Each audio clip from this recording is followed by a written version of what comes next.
Hi, my name is Gail. If you know me, you know that I'm a huge fan of all of the tools that come from Studio 180 Design. Deb Tucker, owner of Studio 180 Design, has come up with a whole bunch of tools to make your quilting more accurate and precise to help you be a better quilter. Today, I'm going to show you all about the Tucker trimmer, one of my favorite tools and one that I think every quilter out there should own. Let's get started.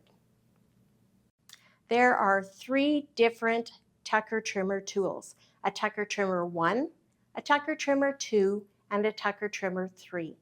One of the great things about these tools is they all do a number of different sizes. The Tucker trimmer 1 and Tucker trimmer 3 go in 1/2 inch and whole inch increments.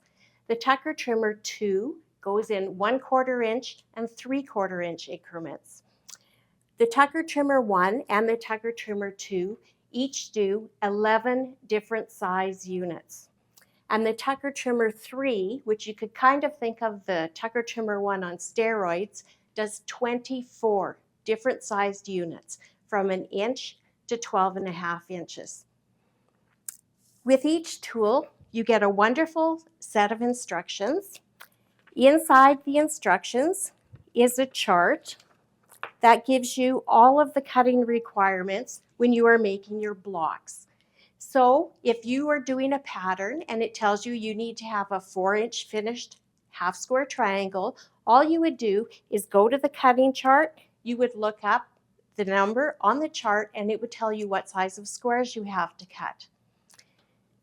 Her instructions are wonderfully written, and they also have left-handed instructions to help ease some of that frustration that left-handed quilters feel when they're trying to figure out how to use the tools. Should you lose your instructions, all you have to do is go to the Studio 180 Design website and you can download the instructions for each and every one of her tools and print them for yourself or save them to a device. Deb has thought of everything. So today I'm going to be demonstrating the Tucker trimmer 1, and the first unit that we're going to talk about is the half square triangle. So to make a half square triangle, you'll start off with 2 pieces of fabric, 1 of each color. The size would be indicated in the chart that came with the tool.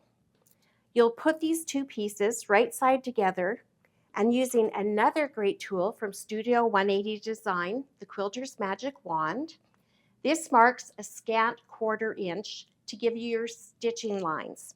There is a laser etched line that goes down the center, and you'll place that onto your 1 square, and using a marking tool of your choice, you will mark your stitching lines on either side. Take this to the machine, stitch on those lines, and then you'll cut them apart. Once you cut them apart, you're going to end up with 2 half square triangles. This one has already been trimmed. This one still needs to be trimmed. So to trim the half square triangle using the Tucker trimmer 1, we're going to trim these to 4.5 by 4.5 unfinished. So I'm going to take this common diagonal line, which runs diagonally on the tool, and I am going to place it onto my seam line. Since I am trimming this to 4.5 by 4.5, I want to make sure that there is fabric going all around that measurement, and there is. So now I'm going to trim up the right-hand side and across the top. That's another great thing. You can trim 2 sides at one time. Then I'm going to rotate my unit 180 degrees. I'm going to place the 4.5 inch lines on the 2 sides that I just trimmed. I'm going to line up the common diagonal along my seam line again, and I'm going to trim the remaining 2 sides. And here I have 2 perfect 4.5 inch by 4.5 inch half square triangles. And you'll see, even though these units were made slightly larger, than they needed to be, allowing us to trim them down to the perfect size using the Tucker Trimmer 1. There is very, very little waste. The next units that we're going to learn how to make is the hourglass or quarter square triangle unit. Once again, we start off by making half square triangles as we did in the previous demo. Now I'm going to take my 2 half square triangles, I'm going to put them right sides together with the colors opposite each other. I'm going to make sure the seam down the center nests, and once again I'm going to use my Quilter's Magic Wand and a marking pencil of my choice to mark my stitching lines. I'll take this to the machine, stitch on the lines, and cut it apart. Once I've cut it apart and pressed it, I now have an hourglass unit that's ready to be trimmed. Here's a tip. This is a great place for you to spin the seams when you're pressing it. By spinning the seams in the back, it gives you a much flatter center. So when I go to trim this one, once again, it's going to be 4.5 by 4.5 inches. I am going to place the common diagonal that runs diagonally on the tool along one seam line, and I'm going to put the 4.5 inch dashed line along the other seam line. Once I've got it all nicely lined up, I see I have fabric going all the way around my 4.5 inch measurements. I'm going to trim up the right hand side and across the top. I'm then going to rotate my unit 180 degrees. I'm going to line up the 4.5 inch lines on the 2 sides that I just finished trimming. Once again, the common diagonal will run along the seam line, and I'm going to trim the final 2 sides. This gives me an absolutely perfect 4.5 inch by 4.5 inch hourglass unit. And once again, even though these were made slightly larger, there's very, very little waste. It really pays to have accurate, precise units when you're starting to put them into your blocks. The next unit that I'm going to be making is a combination unit. So combination units look like this. So it's like a half square triangle and 2 quarter square triangles. So to make that unit, you start off by making half square triangles like you did in the previous demos. Once we have the half square triangle, we're going to marry it up with our other color of fabric. Because this has been sewn once, although these squares were all cut the same size initially, they're going to be a little bit smaller because this one's been stitched once. Center it on your unit, take your Quilter's Magic Wand, and once again, you are going to look at the smaller unit, place the laser etched line diagonally, and you're going to use a marking pencil to draw your stitching lines. Once you have your stitching lines, you're going to take this to the machine and you're going to stitch. Cut it apart diagonally between your lines, and then you're going to press, and you are going to have mirror image combination units. This one has already been trimmed. We're going to use our Tucker Trimmer one to trim this one.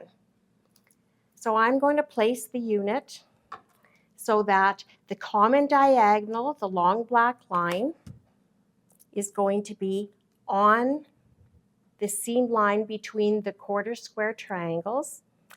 And then, because these are getting trimmed to 4.5 by 4.5, my 4.5 inch dashed line is going to be going along the long seam line. Once again, I'm going to make sure that I have fabric going all the way around my 4.5 inch measurement before I do any trimming. And I'm going to trim up the right hand side and across the top. I'll rotate my block 180 degrees. I will line up the 4.5 inch lines on the two sides that I just trimmed. The 4.5 inch dashed line will be going down the long seam line. And once again, the common diagonal will be going along the seam line between the two quarter square triangles. And I'll trim up the right-hand side, across the top once again, and I'll have another perfect combination unit. So this technique gives you mirror image combination units. And once again, my units are perfect and I have very little waste.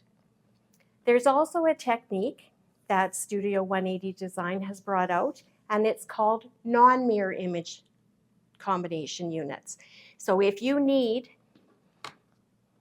let's say, all of your units to have the purple here and the white here, there's another technique that you can follow that will give you 4 identical units. So it's another one to check out.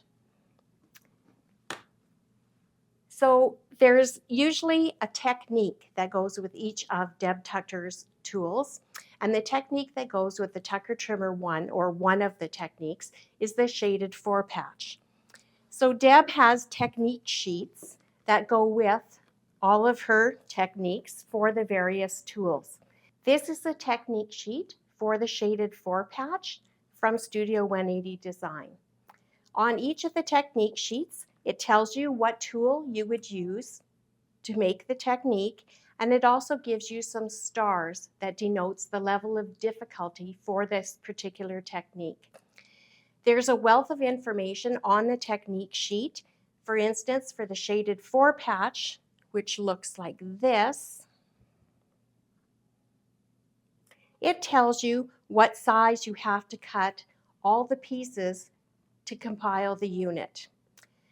This is a common unit you see in quilting, and most patterns will tell you to cut a square, to place a triangle onto either side of that square, and then to attach another triangle to it. And hopefully, once you get that all done, you end up with a unit that's the correct size. Well, Deb has taken this to a much better level. Instead of having little triangles that you're attaching and then adding a big triangle, this is all done with strip piecing. No bias edges, and like her other techniques, it's going to be slightly larger than it needs to be, and you trim it down to the perfect size. So following the technique sheet, which gives you all the directions with diagrams, right hand and left hand cutting, and ideas for blocks, you are going to cut 2 strips of fabric, and I didn't have enough to leave another sample in strips, but you can imagine this is a long strip of the lighter one and a long strip of the darker purple. You sew the narrow strip to the wide strip. Then you subcut your strips to the subcut measurement that's indicated on the technique chart. Once you have your units subcut, you put 2 of them together, stitch them down the long side, do a quick little snip in the middle, and then you press them. Which way do you press them? That little snip tells this block which way it wants to be pressed. Once you have that done, it's time to draw your stitching lines on the back of the unit. So you take your Tucker trimmer, and the common diagonal, the long line that runs diagonally on the tool, gets placed along the bottom of your unit. You slide it along until you have it positioned such that it's going right through where these 2 thread lines intersect, and you draw your first stitching line. Then you just slide your tool over. You keep the common diagonal lined up on the bottom of your unit. You move it now till it's going to go right through where these 2 stitching lines intersect, and you draw your second stitching line. Now that you have your stitching lines, you marry this rectangle up with the rectangle that forms your large triangle, and you're going to stitch on those lines. By stitching on those lines and taking a little peek before you cut them apart, you'll see that you're going to be getting the unit that you're going for, a shaded 4-patch.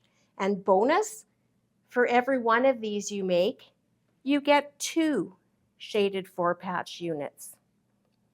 So I've stitched on the line and then I've cut it apart. And now it's time to trim it. So I've pressed my unit, and let's trim this one to 4.5 by 4.5 as well. You put the common diagonal so that it's going to go right through that tip where that little square is. And I'm going to place the 4.5-inch dashed line on my main seam line. Once I have that all lined up, and yes, I still always look to make sure I have fabric going all the way around the measurement that I need, I'm going to trim the right-hand side and across the top. And then, as we did previously, I'm going to rotate my block 180 degrees. I'm going to line up my 4.5-inch sizing lines on the 2 sides I just trimmed. My 4.5-inch dashed line will go down my main seam, and once again the common diagonal is going to go right through the tip of that little square. So now I'll just finish trimming the other 2 sides, up the right and across the top. So by strip piecing and putting it together with the rectangles, I end up with 2 shaded 4-patch units, and once again, very little waste. It is so worth the little bit of trimming that you have to do for each of these units to get units that are the perfect size. Quilters always pay attention to when they're quilting to get the best 1/4-inch seam that they can get. When you are making your units, sometimes it's just the more seams that you have to sew, the harder it is to get a unit that comes out being the perfect size. With the Tucker tools, the whole premise behind them is that you make your units a tiny bit bigger than they need to be, and you trim them down using the tool to the exact size that you need them to be. Not only does this make you a better at accuracy and precision, your blocks will turn out better, and it's not really a matter of should I use these tools, it's like why would you not use these tools? They are absolutely fantastic, and I can honestly say it's really the only way I quilt. So if I were to go and make a pattern that needed to have a whole bunch of half square triangles, let's say, the pattern instructions would tell me to cut my fabric a certain size. Well, all I need to know is when I'm making those units, what size do they need to be unfinished or finished?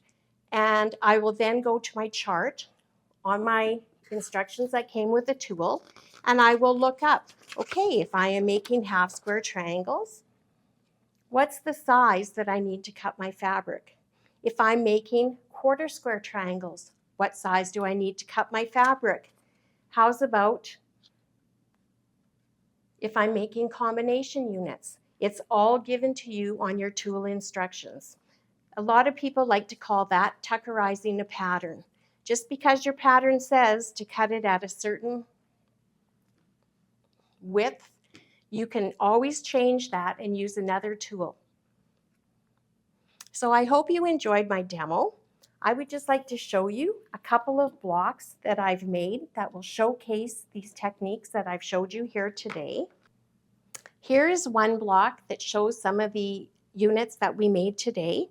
So here is your mirror image combination units on the sides, and here are your half square triangles set like a pinwheel, and it makes a very attractive block. The other units we made today were the quarter square triangles or hourglass units and the shaded 4-patch. Put together, this makes another very attractive block. So today I showed you how to use the Tucker Trimmer 1, and it does 11 different sizes. I told you that the Tucker Trimmer 3 was like the Tucker Trimmer 1 on steroids, and it does 24 different sizes. Everything that we did today, you can do with the Tucker Trimmer 3, and the Tucker Trimmer 3 is my tool of choice whenever I'm going to square up a block. The lines on it are so easy to follow, and it makes so much sense when you're doing it that I use it all of the time.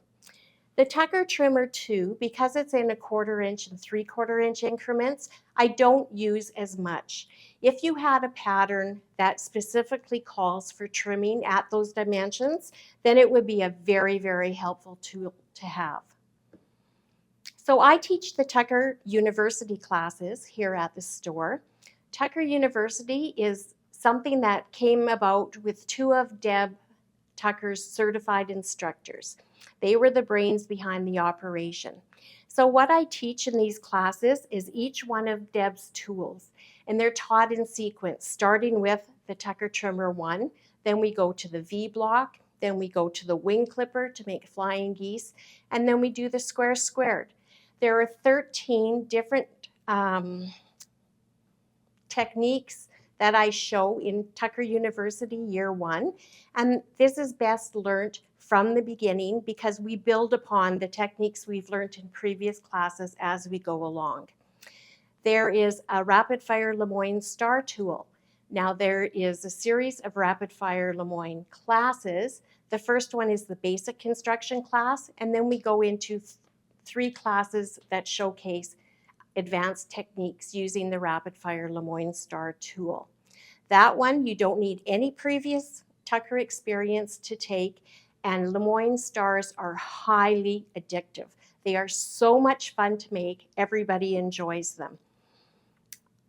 Deb has a YouTube channel, and on her YouTube channel she has videos for every tool that she has, and they are excellent. So I encourage you to watch some of them and see what all the hype is about when using these tools. Like I said in the beginning, I wouldn't quilt any other way. So I hope you enjoyed this demo, and I hope you can see the value of this tool. Because these units are common in quilting, every quilter should be able to make these and enjoy increased accuracy and precision using the Tucker Trimmer 1 or Tucker Trimmer 3. Thank you.